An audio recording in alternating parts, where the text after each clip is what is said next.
Hello and welcome to BBC World News. Record-breaking rainfall has caused severe flooding in parts of central China. More than 200,000 people in Henan province have been evacuated to shelters and safer areas where it's reported a dam could collapse at any time.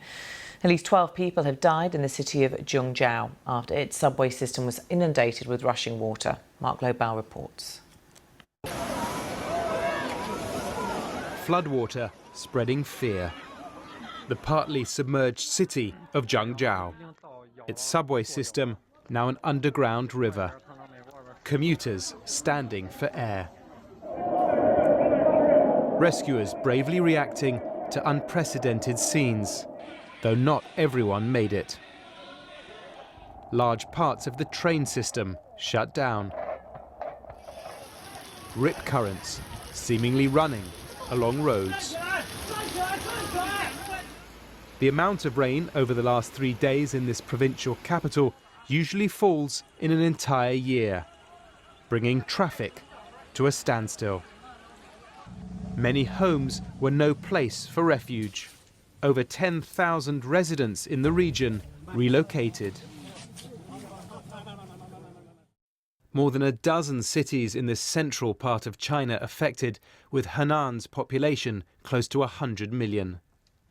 With 10,000 lost hectares of crops, the flooding causing an estimated $11 million worth of damage and counting.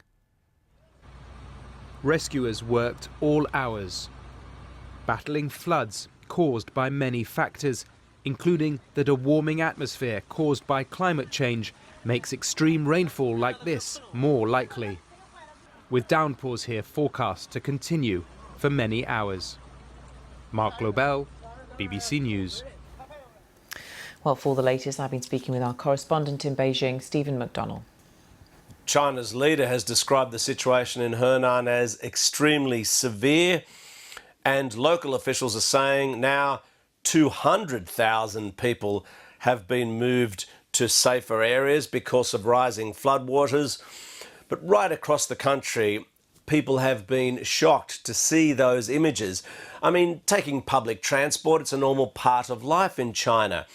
So to see footage of commuters trapped inside underground train carriages as the floodwaters rose first to chest level, then the lights were going out, people were in darkness. People inside those carriages then stood up on chairs to get above the floodwaters, and we're being told that in some cases rescuers were able to reach them by cutting through the roofs of those carriages and taking them out that way. Now, sadly, it wasn't quickly enough for everybody, and there's also pretty shocking footage going around social media here with dead bodies on the platforms of those train stations. Now, outside in Zhengzhou, the city worst hit at the moment, which has had record rains hitting, the highest level of rainfall since records were kept 6 decades ago. The streets have turned into brown rivers which have swallowed up traffic.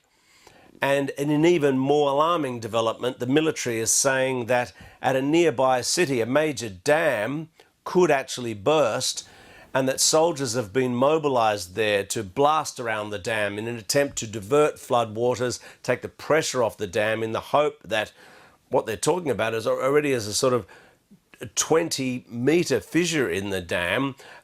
It can avoid having that dam being burst, which would obviously also be a really terrible development.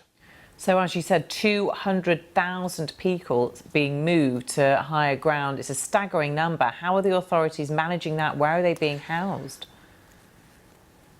Well, China is pretty good at dealing with these emergencies. I mean, they can mobilise a lot of people from the military, and there are emergency teams in place in the flood zones of China, but they are operating on a very large scale at the moment. I mean, there are many towns and cities across Henan which have been affected by these floodwaters.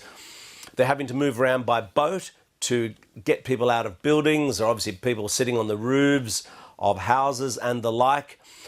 And there is a lot of work to be done, especially given that now we're seeing reports that this rain could keep going on for days.